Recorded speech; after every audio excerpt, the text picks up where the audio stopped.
More than 1,700,000 Israelis live in poverty.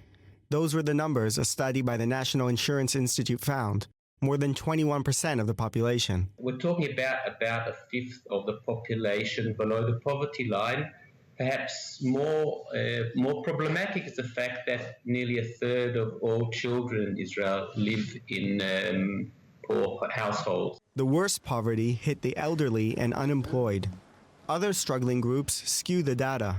Israel's ultra-Orthodox Haredi and Israeli Arabs have some of the lowest recorded employment rates, often by choice or by undeclared income.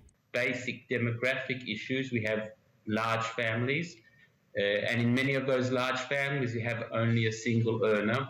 So this is, of course, particularly the case in the Haredi, the ultra-Orthodox population, where a large proportion of men do not work. The numbers suggest Israel has the highest per capita poverty rate in the developed world. But it's a relative measurement. Israel considers poverty to be one half of the median income, which is just over $700 a month. If national income goes up, so does the poverty line. Last year, wages rose almost 5% across the working class, reducing the divide between top and bottom earners, but increasing relative poverty. More than half of Israelis are now considered middle class, a full 10% increase over last year.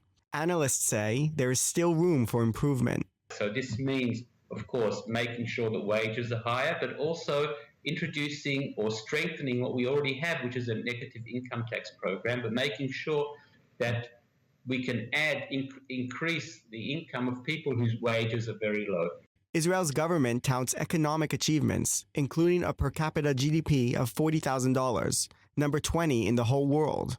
But these numbers show that significant numbers of Israelis are still slipping through the cracks.